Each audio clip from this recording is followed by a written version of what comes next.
జగద్రక్షకుడైన యేసయ్య అతి పరిశుద్ధ నామమున మీ అందరికీ నా యొక్క హృదయపూర్వక వందనాలు చెల్లించుకుంటున్నాను. ఈ యొక్క శుభ శుక్రవారం అంటే గుడ్ ఫ్రైడే అంటే గుడ్ అంటే మంచి మంచి శుక్రవారం. మంచి జరిగినప్పుడు ఎలా ఉంటారు? సంతోషంగా ఉంటారా లేదా దుఃఖంగా ఉంటారా? నేను సంతోషంగా ఉన్నాను ఈరోజు అన్నవాళ్ళు ఒక్కసారి మీ పక్కన ఉన్న వాళ్ళకి షేక్ హ్యాండ్ ఇచ్చి వందనాలు చెప్పండి. నేను సంతోషంగా ఉన్నాను అన్నవాళ్ళు. నాకు తెలిసినంత వరకు వెనకాల బాయ్స్ ఎవ్వరు సంతోషంగా లేరనుకుంటా. ఇదేంటి? యేసు ప్రభు వారు సిలువలో ఆయన చనిపోతే ఇది సంతోష దినము అనుకుంటున్నారు అనుకుంటా. అందుకని ఎవ్వరు కూడా వాళ్ళు వందనాలు చెప్పుకోలేదు నాకు తెలిసినంత వరకు. కానీ ఇది మనకు సంతోష దినమే. ఆయన ఆ కలువరి సిలువలో తన ప్రాణమును పెట్టకపోతే, మన పాపముల నిమిత్తం, మన దోషముల నిమిత్తం ఆయన మరణించకపోతే మనకేం లేదు, రక్షణ లేదు, మనకేం లేదు, విమోచన లేదు. ఆ నిత్య రాజ్యము నిత్యము ఆయనతో సహవాసం చేసే భాగ్యము లేదు. కాబట్టి ఆ గొప్ప రక్షణ దేవుడు మనకిచ్చాడు. కాబట్టి అందుకనే దీన్ని గుడ్ ఫ్రైడే అన్నారు. కాబట్టి ఇది చెడ్డ దినము కాదు, దుఃఖ దినము కాదు, ఇది మంచి దినం. అయితే ఉదయకాల సమయమున మరి దేవుడు నాకు ఇచ్చిన ఇక సదవకాశాన్ని బట్టి దేవుని నేను ఎంతగానో స్తుతిస్తున్నాను. అలాగే నాకు ఇచ్చిన ఈ యొక్క సమయాన్ని, ఈ యొక్క అవకాశాన్ని బట్టి మరి దైవజనులకి, అలాగే సంఘ పెద్దలకు, అలాగే చేరి ఉన్న ఆత్మీయ బిడ్డలందరికీ కూడా నా వందనాలు చెల్లించుకుంటున్నాను. ఒకసారి పరిశుద్ధ గ్రంథం నుండి యోహాను సువార్త 19వ అధ్యాయము 28వ వచనాన్ని ఒకసారి ఎవరైనా బిగ్గరగా చదవండి.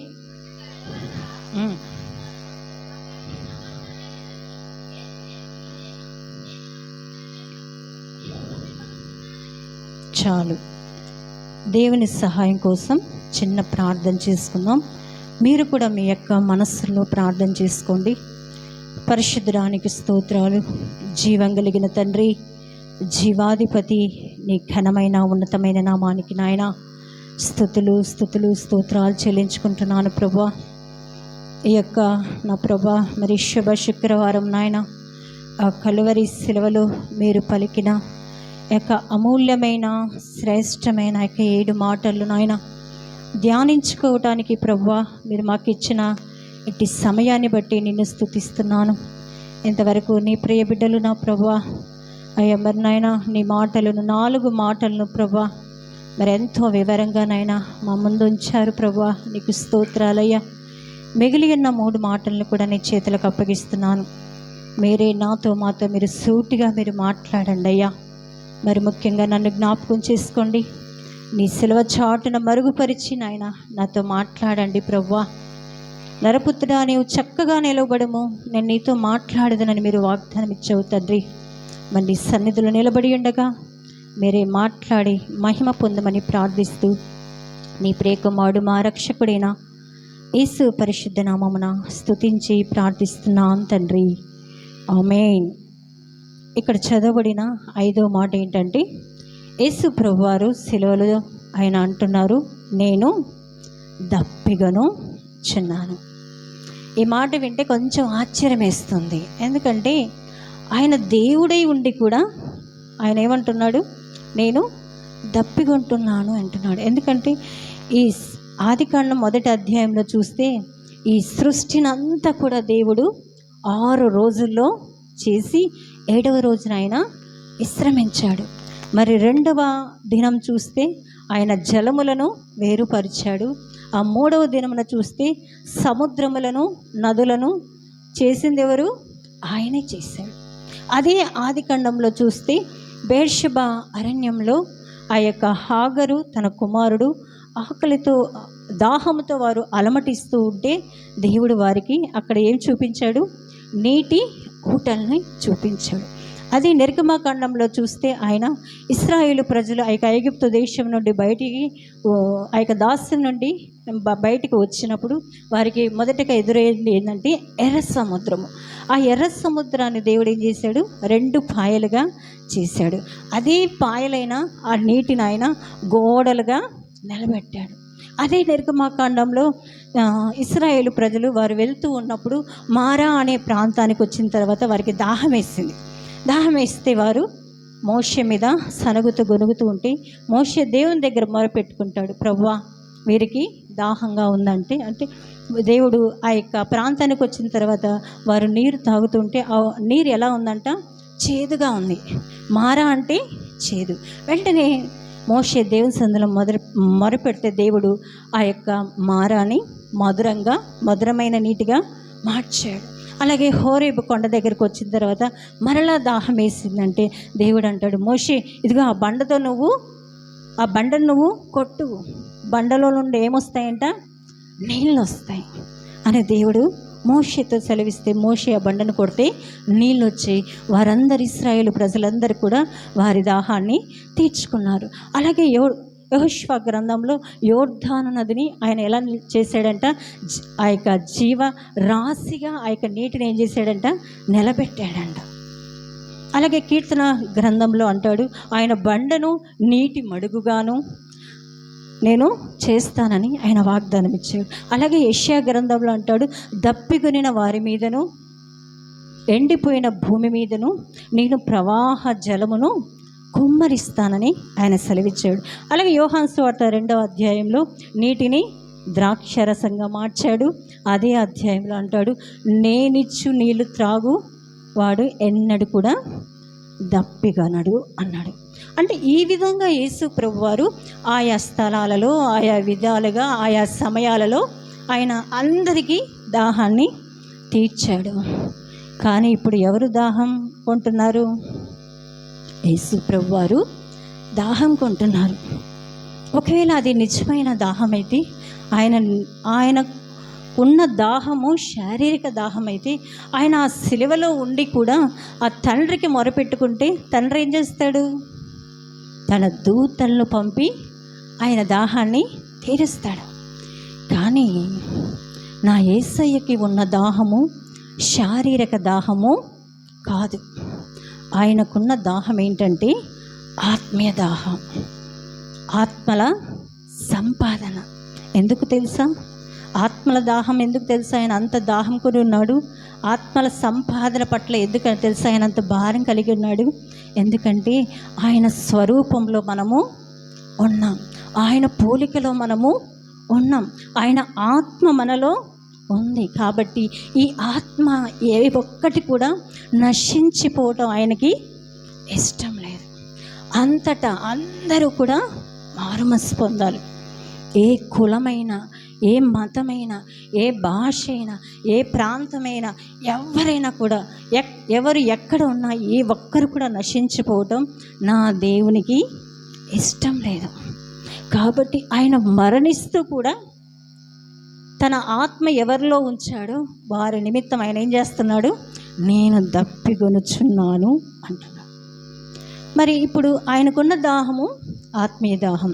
ఆ ఆత్మీయ దాహాన్ని ఎవరు తీరుస్తారు అంటే ఆ ఆత్మీయ దాహాన్ని ఎవరైతే ఆయన రక్తము చేత కడగబడ్డారో, ఎవరైతే ఆయనను సొంత రక్షకునిగా అంగీకరించారో, ఎవరైతే రక్షించబడ్డారో వారే ఆయన ఆత్మీయ దాహాన్ని తీరుస్తారు. మరి ఇక్కడ రక్షించబడిన వాళ్ళు ఎంతమంది ఉన్నారు? చేతులు ఎత్తండి ఒక్కసారి. నేను రక్షించబడ్డాను, నేను యేసయ్య రక్తము చేత కడగబడ్డాను. చాలామంది ఉన్నారు. మరి మనం ఆయన ఆత్మీయ దాహాన్ని తీరుస్తున్నామా?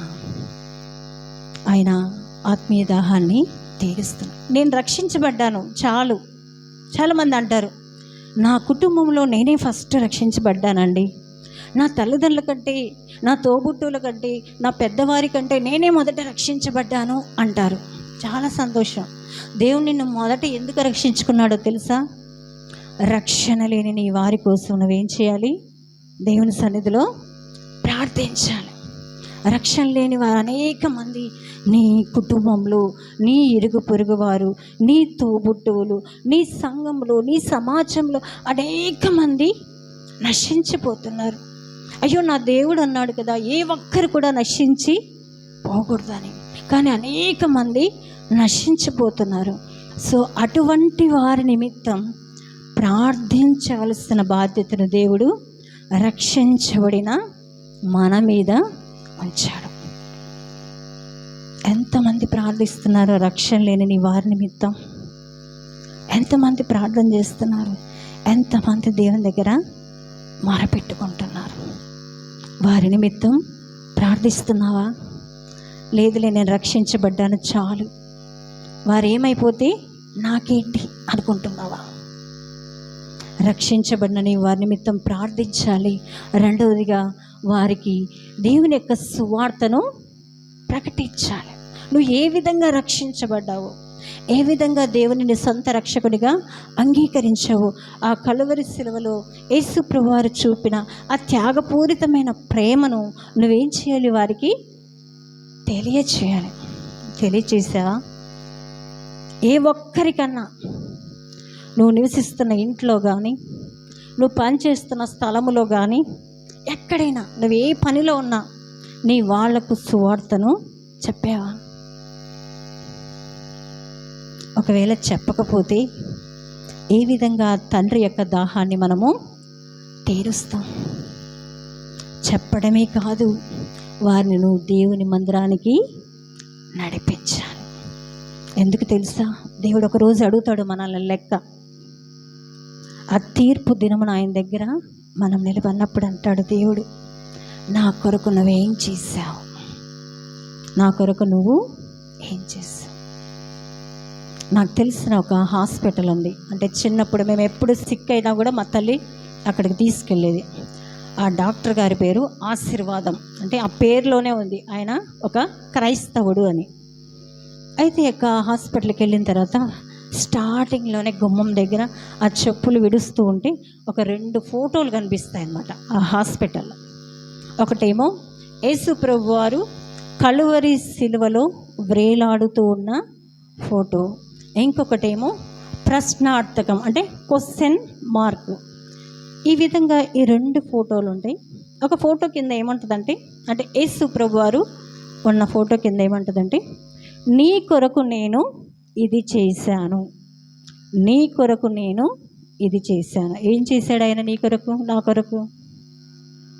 తన యొక్క విలువైన ప్రాణమును. ఆ క్వశ్చన్ మార్కు కింద ఏముంటుంది తెలుసా? నా కొరకు నువ్వేం చేశావు, నా కొరకు నీవు ఏం చేశావు. నిజంగా ఈ క్వశ్చన్ని మనం అందరం వ్యక్తిగతంగా ప్రతి ఒక్కరు వేసుకోవాలి. రక్షించబడిన నాటి నుండి నేటి వరకు నేను దేవుని కొరకు ఏం చేశాను? ఒక్క ఆత్మనన్నా నేను రక్షించానా? ఎందుకు తెలుసా? మనం చనిపోయినప్పుడు దేవుని సన్నిధికి దేవుని ఎదుర్కొనేటప్పుడు ఒట్టి చేతులతో ఆయన్ని ఎదుర్కొంటే అది చాలా బాధాకరం. కొన్ని ఆత్మలన్నా రక్షించాలి. కొంతమంది అంటారు, అమ్మ నేను ఒక 5గురిని రక్షించాను, ఒక 10 మందిని రక్షించాను, ఒక 20 మందిని రక్షించాను అంటారు. చాలా సంతోషం. ఎందుకంటే ఈ లోకంలో ఒక్క ఆత్మ రక్షించబడితేనే పరలోకంలో ఎంతో సంతోషం అన్నాడు దేవుడు. మరి రక్షించని వారి సంగతి ఏంటి? ఎన్ని ఆత్మలను మనం దేవుని కొరకు సంపాదించాం?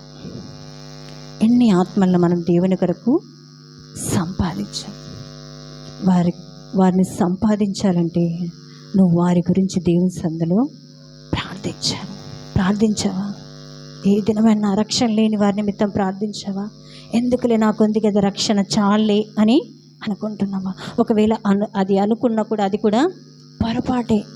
ఎందుకంటే దేవుడు అడుగుతాడు, నువ్వు వచ్చావు ఎక్కడ, నీ వాళ్ళు ఎక్కడా, నీ భర్త ఎక్కడా, నీ భార్య ఎక్కడా, నీ పిల్లలు ఎక్కడా అని దేవుడు అడుగుతాడు. అప్పుడు నీ సమాధానం ఏంటి? నీ సమాధానం ఏంటి? నేను ఒక చిన్న ఉదాహరణ చెప్పి ముగిస్తాను. నాకు ఒక సాక్ష్యాన్ని నేను విన్నాను. ఇద్దరు యవనస్తులు, క్రైస్తవులు, వాళ్ళు ఇద్దరు కూడా చక్కగా ఆత్మీయంగా వాళ్ళు ఎదుగుతున్న వాళ్ళు. ఒకరోజు వారిద్దరు బండి మీద వెళ్తూ ఉంటే యాక్సిడెంట్ జరిగి వారిలో ఒక స్నేహితుడికి గాయాలు బాగా ఉన్న బ్లడ్ అంతా పోయి ఇక చివరి స్టేజ్లోకి వెళ్ళిపోయాడు. ఇక కొన్ని గంటల్లో ఆయన చనిపోతాడు. వెంటనే ఆయన తీసుకెళ్ళి హాస్పిటల్ అడ్మిట్ చేస్తే డాక్టర్స్ అన్నారంట, అమ్మా ఇంకా ఈయనకి ఏమి ట్రీట్మెంట్ ఇచ్చినా వేస్ట్, ఎందుకంటే ఆయన బ్రతకడు. కాబట్టి మీరు ఒక పని చేయండి, వాళ్ళని ఎవరైనా ఉంటే చివరి చూపు అంటారు కదా, చివరి చూపు చూసుకొని వాళ్ళు వెళ్ళిపోతారు. ఒకసారి వాళ్ళు ఎవరైనా ఉంటే పిలవండి అంటే వాళ్ళ తల్లిదండ్రులని, వాళ్ళ తోబుట్టులందరినీ పిలుస్తారు. వాళ్ళు వచ్చి చూసుకున్న తర్వాత ఏడుపులకి డాక్టర్స్ అన్నారు, వీళ్ళు కొంచెం బయటికి పంపించేయండి. పంపించిన తర్వాత యాక్సిడెంట్ అయిన వ్యక్తి యొక్క స్నేహితుడు ఆయన ప్రక్కనే ఉన్నాడు. ఆయన ప్రక్కనే ఉంటే డాక్టర్ అన్నారు, ఈ స్నేహితుడు వెళ్ళి డాక్టర్ గారిని అడిగారు, అయ్యా ఎలాగైనా నా ఫ్రెండ్ని బ్రతికించు, ఎలాగైనా బ్రతికించు, ఎంత ఖర్చైనా పర్వాలేదు, నా యొక్క ఫ్రెండ్ని బ్రతికించు అంటే డాక్టర్ అన్నాడు, లేదు నేనేమీ చేయను, నువ్వు ఎన్ని లక్షలు పెట్టుకున్నా ఆయన మాత్రం బ్రతకడు. ఇక కొద్ది సమయంలో ఆయన చనిపోతాడన్నప్పుడు ఈ స్నేహితుడు వెళ్ళి ఆ చనిపోయే వ్యక్తి దగ్గర కూర్చుంటే ఆ చనిపోయే వ్యక్తి తన స్నేహితుని చూసి ఏడుస్తున్నాడంట. ఏడుస్తుంటే ఈ స్నేహితుడు అంటాడు, ఏంటి చనిపోతున్నావని బాధపడుతున్నావా? చనిపోతావని బాధపడుతున్నావా? ఎందుకురా బాధ? ఒకరోజు మనం అందరం కూడా ఈ లోకాన్ని విడిచి వెళ్ళవలసిన వాళ్ళమే. ఒకరు ముందు వెళ్తారు, ఒకరు వెనక్కి వెళ్తారు. కొంతమంది యాక్సిడెంట్ ద్వారా, కొంతమంది అనారోగ్య పరిస్థితుల ద్వారా, కొంతమంది దేవుడు పిలిచినప్పుడు వెళ్తారు. నువ్వు ముందు వెళ్ళిపోతున్న తర్వాత నేను వస్తాను. ఎందుకు ఏడుస్తాను అంటే నా బాధ అది కాదు, నేను చనిపోతున్న బాధ అది కాదు. మరేంటి నీ బాధ? నన్ను విడిచిపెట్టిపోతున్నావనా? కాదు. ఎందుకంటే దేవుడు మనకు ఒక నిరీక్షణ ఇచ్చాడు. మన ప్రియులను ఈ లోకంలో మనం పోగొట్టుకున్నా ఒకరోజు వాళ్ళని చూస్తామన్న నిరీక్షణ దేవుడు మనకి ఇచ్చాడు. ఆ బాధ కూడా కాదు నాదు. మరి ఏంటి నీ బాధ? నా బాధ అంతా ఒకటి, నేను దేవుణ్ణి ఏ విధంగా ఎదుర్కోవాలి, ఆయన్ని ఎదుర్కోవాలంటే నాకు బాధగా ఉంది. ఎందుకురా? దేవుణ్ణి ఎదుర్కోవడానికి బాధ ఏంటి? దేవుని ఎదుర్కోవాలంటే ఎలా ఉండాలి? సంతోషపడతా కదా ఆయన ఎదుర్కోవాలంటే. ఎందుకంటే ఈ లోకం నుండి, బాధల నుండి, పాపం నుండి, వీటన్నిటి నుండి విడిచి ఆయన ఎదుర్కొంటున్నావు అంటే చాలా సంతోషం కదా. నువ్వు ఎందుకు బాధపడుతున్నావు అంటే నా బాధ అది కాదురా, నా దేవుని నేను రిక్త హస్తాలతో ఎదుర్కోవాల్సి వస్తుంది. అంటే నేను ఒక్క ఆత్మను కూడా సంపాదించలేదు ఈ లోకంలో, ఒక్క ఆత్మను కూడా సంపాదించలేదు. నేను క్రైస్తవుణ్ణి, నేను దేవుని సన్నిధికి వెళ్ళేవాడిని, నేను రక్షించబడినవాడిని, కానీ ఒక్క ఆత్మను కూడా నేను ఈ లోకంలో సంపాదించలేదు. నేను ఏ విధంగా దేవుణ్ణి ఎదుర్కొంటాను? ఒట్టి చేతులతో నేను ఆయన ఏ విధంగా ఎదుర్కొంటాను? నాకు చాలా బాధగా ఉంది. ఎందుకంటే దేవుడు నాకు ఇచ్చిన ఉద్యోగమును నేను చూసుకుంటూ దేవుని సన్నిధిలో రక్షణ లేని వారి నిమిత్తం నేను ప్రార్థించలేకపోయాను. కొంత సమయం కూడా నేను దేవుని సన్నిధిలో గడపలేకపోయాను. దేవుడు ఏ విధంగా నన్ను రక్షించుకున్నాడో ఆ యొక్క రక్షణ సువార్తను, ఆ యొక్క సాక్ష్యమును నేను పనిచేసే వారి దగ్గర కానీ, నా ఫ్రెండ్స్ దగ్గర కానీ, నా ఇంటిలో కానీ, నా ఇరుగు పొరుగు వారిలో కానీ ఎవరికితో నేను షేర్ చేసుకోవాలి. వారికి దేవుని సువార్తను నేను ఎప్పుడూ చెప్పలేదు. మూడవదిగా నేను ఎవరిని కూడా దేవుని మందిరానికి నడిపించలేదు. సోమవారం నుండి శనివారం వరకు దేవుడిచ్చిన ఉద్యోగంలోనే నేను కొనసాగాను. ఆదివారం అది ఎవరి దినము? ప్రభు దినం. ఆ ప్రభు దినం నేను ఎక్కడ గడపాలి? దేవునితో గడపాలి. కానీ దేవునితో గడపకుండా కొంతమంది ఈ మధ్య కొంతమంది పనులకు వెళ్ళే వాళ్ళ నేను అడుగుతూ ఉంటా, ఏంటమ్మా ఈ మధ్య కనిపించట్లేదేంటి ఆదివారాలు అంటే, అక్క పనికి వెళ్తున్నాను, పనికి వెళ్తున్నావా? అయ్యో అది ప్రభు దినం కదా, ఎలా పనికి వెళ్తావు? ఆదివారం వస్తే సోమవారం నుండి శనివారం వరకు చేసిన పనికి ఇచ్చే జీతం కంటే ఆదివారం వెళ్తే ఇంకా కొంచెం ఎక్కువ ఇస్తారంట. ఏంటంట? జీతం ఎలా ఇస్తారంట? కొంచెం ఎక్కువ ఇస్తారంట. ఇంట్లో అప్పులు కదక్క, అందుకని వెళ్తున్నా. ఈ యవనస్తుడు కూడా అలాగే చేశాడంట. దేవుడిచ్చిన ఉద్యోగం బట్టి దేవుని స్తుతించి ఆదివారం దేవుని సన్నిధిలో గడపవలసిన యవనస్తుడు ఏం చేసేవాడంట?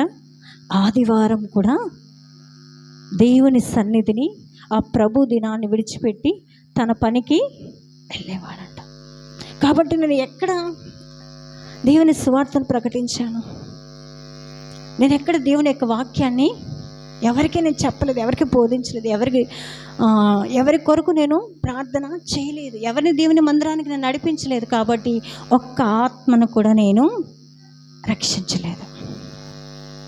చాలామంది ఉన్నారు మన మధ్యలో కూడా. ఆదివారం అది ఎవరి దినము? ప్రభు దినం. ఆ ప్రభు దినమును విడిచిపెట్టి నువ్వు పనికి ఏ విధంగా వెళ్తావు కదా? మనం గడిపేది ఒక్కరోజే. అంటే బుధవారాలు, శుక్రవారాలు, గురువారాలు ఉన్నాయి. కోర్స్ మీరు ఉద్యోగాలకి వెళ్ళే వాళ్ళు ఉద్యోగాలకి వెళ్ళిపోతారు కాబట్టి వాళ్ళు గడపడానికి అవకాశం లేదు. కానీ ఆదివారం మాత్రం నువ్వు తప్పకుండా దేవుని సన్నిధిలో గడపాలి. సాతానుడు కూడా అలాగే పెట్టేశాడు. క్రైస్తవుల కంటే మిగతా రోజుల్లో సెలవు ఇస్తారంట, ఆదివారం మాత్రం. అంటే పనులకు వెళ్ళే వాళ్ళు చెప్తా ఉంటారు స్త్రీలు, ఇదేంటో అక్క, సోమవారం నుంచి శనివారం వరకు ఏ రోజైనా నువ్వు సెలవు తీసుకో, కానీ ఆదివారం తీసుకోవద్దు అంటారంట. ఇది ఎవరి ప్లాను? సాతాను యొక్క ప్లాను. ఆ ప్లాన్లో మనం ఏమైపోతున్నాం? పడిపోతున్నాం. కానీ సహోదరుడా, సహోదరి, ప్రభు దినమును విడిచిపెట్టి నువ్వు పనికి వెళ్ళినా, నువ్వు ఎక్కడికి వెళ్ళినా అది నీకు సక్సెస్ కాదు. ఒకవేళ ప్రభు దినమును విడిచిపెట్టి నువ్వు పనికి వెళ్ళినా ఆ డబ్బు నీకు ఎలా ఉంటుందంట? భక్తుడు అంటాడు, అది ఎలా ఉంటుంది? చిల్లి సంచిలో వేసినట్టుగానే. అవసరమైతే చెప్పండి, మేము రాము. ఆ రోజు ఆదివారం నువ్వు ఎక్కువ ఇచ్చినా మేము రాము, ఎందుకంటే అది ప్రభు దినం. ఇక్కడ ఒక యవనస్తుడు కూర్చున్నాడు. ఆ యవనస్తుడు అన్నాడు ఒకరోజు, అక్క నేను ఆదివారాలు కూడా ఆటో నడుపుతుంటే ఏంటో ఒకలాగా ఉంటుంది, అందుకని నేను ఒక తీర్మానం చేసుకున్నా. మా ఆవిడతో చెప్పాను, అమ్మ ఆదివారం 10 వరకు ఎక్కడికి వెళ్ళే పని లేదు, ఎన్ని కిరాయిలు ఎక్కువ అమౌంట్ వచ్చినా వెళ్ళే పని లేదు, 11 తర్వాతే నేను పనికి వెళ్తాను అని మా ఆవిడతో కూర్చొని నేను ఒక తీర్మానం చేసుకున్నాను. అక్క నిజంగా నువ్వు చేసుకునే తీర్మానాన్ని ఎవరు చూస్తారు? దేవుడు చూస్తాడు. నిజంగా ఆ తీర్మానం ప్రకారమే దేవుడు ఆ కుటుంబాన్ని ఆ విధంగా ఆశీర్వదిస్తున్నాడు. మీరు కూడా ఒక తీర్మానం చేసుకోండి. ఒకవేళ ఆదివారాలు పనులున్నా దేవుని మందిరం తర్వాతే మనకు సమయం ఎప్పుడు? ఉదయం 7 నుంచి 9:30 వరకు. తర్వాతే నేను పనికి వస్తా. నీకు ఇష్టమైతే ఓకే, లేదంటే లేదు, ఆ రోజు నేను రెస్ట్ తీసుకుంటా అని చెప్పు. ఈ యవనస్తుడు యాక్సిడెంట్ అయిన అబ్బాయి ఏడుస్తున్నాడు. కనీసం నేను ఆదివారం దేవుని సన్నిధి కూడా వెళ్ళలేకపోయాను. కాబట్టి ఒక్క ఆత్మను కూడా నేను రక్షించలేదు. నేను ఏ విధంగా నా దేవుణ్ణి ఎదుర్కొంటాను? నా దేవుణ్ణి ఎదుర్కొనేటప్పుడు నాలో ఏం కలగాలి? సంతోషం కలగాలి, ఆనందం కలగాలి. కానీ నేను నా దేవుణ్ణి దుఃఖముతో ఎదుర్కోవాల్సి వస్తుందని చెప్పి వెక్కి వెక్కి ఏడ్చి చివరికి ప్రాణం విడిచాడు. చనిపోయేటప్పుడు కూడా ఏం లేదు, ఆనందం లేదు. ఈ మధ్యాహ్న సమయంలో మనం ఒక తీర్మానం చేసుకుందాం. ఆ యవనస్తుల వలె వద్దు మన జీవితాలు. ఆ యవనస్తుని వలె ఉండకూడదు. మనం దేవుణ్ణి ఎదుర్కొన్నప్పుడు కనీసం కొన్ని ఆత్మలన్నా మనం చేత పట్టుకొని దేవుణ్ణి ఎదుర్కోవాలి. మరి ఈ మధ్యాహ్న సమయంలో మన దేవుని యొక్క ఆత్మీయ దాహాన్ని తీర్చేది ఎవరు? మనమే. రక్షించబడిన నీవు నేను ఆయన యొక్క ఆత్మీయ దాహాన్ని తీర్చాలి. రక్షణ లేని వారు అనేక మంది ఉన్నారు. రక్షించబడని వారికి బోధించాలి. రక్షణ లేని యవన బిడ్డలారా, యవన కుమారులారా, ఇంకా సమయం ఉందని అనుకోవద్దు. దేవుడు ఒకవేళ ఈ దినం నీతో మాట్లాడితే దేవుని మాటకు విధేయత చూపించు. ఎందుకంటే ఈరోజు మనది, ఈ గంట మనది. కొంతమంది అంటారు కదా, అయ్యో ఇప్పుడే చూశానండి ఆ యవనస్తుని, ఆ యవన కుమార్తెను ఇప్పుడే చూశానండి, అప్పుడే చనిపోయిందంట, ఎంత ఆశ్చర్యము అని అంటూ ఉంటారు. నిజమే, ఈ గంట మనది, తర్వాత మనది కాదు. కాబట్టి ఈ సమయం ఉన్నప్పుడే దేవుడిచ్చిన గొప్ప రక్షణని పొందుకో. ఇంకా సమయం ఉంది అనుకోవద్దు. ప్రసంగి 12:2 అంటాడు, నీ బాల్య దినమందే. ఎప్పుడంట? నీ బాల్య దినమందే నీ సృష్టికర్తను నీవు స్మరణకు తెచ్చుకో. బాల్య దినం అయిపోయింది కదా, యవ్వన దశ కూడా అయిపోయింది. ఇంకా రక్షణ లేని వారు అనేక మంది, వృద్ధాప్యంలోనికి వచ్చిన వారు కూడా ఉన్నారు. కానీ ఇంకా ఏం లేదు, రక్షణ లేదు. ఒకవేళ ఈ దినం దేవుడు వస్తే ఏంటి మన పరిస్థితి? సో రక్షించబడిన నీవు నేను ఆ యొక్క సత్య సువార్తను, ఆ యొక్క రక్షణ సువార్తను నీ వారికి తెలియచేయి. నీ వారి గురించి ప్రార్థించు, వారిని దేవుని మందిరానికి నడిపించు. దేవుడి వారి జీవితాలను బాగు చేస్తాడు, దేవుడే వారిని రక్షిస్తాడు. మన వల్ల కాదు. కొంతమంది అంటారు, ఎన్నిసార్లు చెప్పినా కూడా వాళ్ళు వినరక్క. అయితే ప్రార్థన చేయి. ఎటువంటి హృదయమునైనా మార్చగలిగిన శక్తి ఎవరికి, దేనిలో ఉంది? ప్రార్థనలో ఉంది. నువ్వు చేసే ప్రార్థనలో ఉంది. కాబట్టి ఇవి యొక్క సమయాన 5వ మాటగా దేవుడు అంటున్నాడు, నేను దప్పిగా నచ్చున్నాను. ఆయనకున్న దాహము శారీరక దాహము కాదు, ఆత్మీయ దాహం. ఆ యొక్క ఆత్మీయ దాహాన్ని తీర్చవలసిన బాధ్యత ఎవరికి ఉందంటే రక్షించబడిన నీకు నాకు ఉంది. సో దేవుని చిన్న తీర్మానం చేసుకుందాం. ప్రభువా, ఈ దినం నుంచైనా రక్షణ లేని వారి కోసం నేను ప్రయాసపడతా, రక్షణ లేని వారి నిమిత్తం నేను ప్రార్థన చేస్తాను. నేను ఏ విధంగా రక్షించబడ్డానో వారికి తెలియచేస్తా, సాక్ష్య రూపంలో వారికి తెలియచేసి వారిని ఎక్కడికి నడిపిస్తాను? నీ సన్నిధికి నడిపిస్తానయ్యా అని ఒక చిన్న తీర్మానం చేసుకో. దేవుడిని యొక్క తీర్మానాన్ని బలపరుస్తాడు. అట్టి ప్రార్థించే ఆత్మను, దేవుని యొక్క ఆత్మీయ దాహాన్ని తీర్చే కృపను దేవుడు మనందరికీ దయచేయునుగాక. ఆమేన్. Thank you.